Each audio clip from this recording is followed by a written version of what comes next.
Morning everybody. I'm going to go all this Anglia again for you because everyone's getting saw for a video.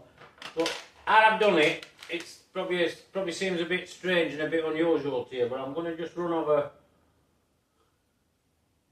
why I've done what I've done, because you know, I mean, it's like I've got a bit of welding to do to attach body, various bits and pieces, but I'm just going to point out the things that I do to make sure everything's absolutely covered to max. So we'll have a look round it. I'll get camera now off stand and we'll just go all these bits. I know you've seen it yesterday and you saw it in various bits and pieces. Well, I don't think how many body were on. I was stood outside, but I can't remember.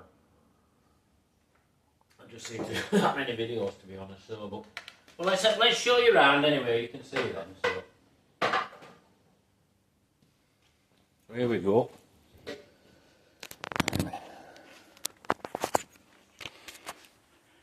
You've seen it all before. It's in its epoxy coat, and obviously all inside is now in its colour. Rear panels come, so I can finish that little bit. Let's have a walk around first, and then we'll go through all the details I want to go over with you. Obviously, engine bay is all painted because you can't get in to paint it, so all that area can be built up with my stuff. I mean, I know a lot of you think, why does it work like this? But there's a reason for everything I do, and it's to make sure I've got maximum protection everywhere if these cars want to live. Seat floor pans are in. I mean, we can start in here actually, because if you go into this transmission tunnel actually fastens to here, and it's actually welded on. So all I've got to do now is I'll pop holes here, clean through. There's paint already on. There's a weld-through coat right on base for everything. So it'll just weld that area, and I can retouch them up. I mean, we've got the same situation here where it goes back on, but I've got the protection underneath. That's what I wanted. So I know you say, well, it'll burn it, but by the time I've seen sealing, there's very little to get in. I mean, when Ford have built them, they'll have just trapped corrosion in. All the same here.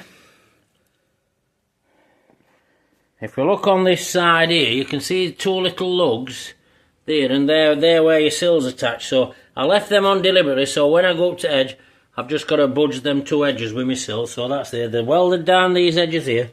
They're all minor little areas that, I mean, obviously all this area is seam sealed. I think I just told you that before. Bolts hold it in place while I get attached on, and then sill will be on. Just swing door, just double check everything's 120%, and we're there. But I just wanted to go all these bits, and then also I wanted to, well, to show you it's sat in situ, because it's a 70-year-old car, and I mean, I haven't really overlooked on YouTube what's about knowledge for them or whatever, but I thought you ought to see it because, well, I don't know as it'll happen again. I've told you that before.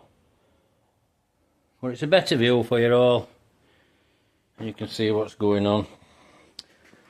But I think areas like this, if I explain what's going on, you'll understand what I mean. And then obviously I'll do some follow-up videos as I start to build it up. So, I mean, I've a bit of an issue with carburetor, a bit of an issue with fuel pump yet, but we'll get them resolved and then we can build it up, then I'm not struggling over the top of it. So give me a like if you like video. Subscribe to my channel if you want to see a few more bits on this old Anglia. Well, or I'll tell us what I do. And pass a comment and I'll come back to you. So take care everybody, and bye for now. I'm just explaining a few bits that I think people find puzzling what I do. Take care, bye for now.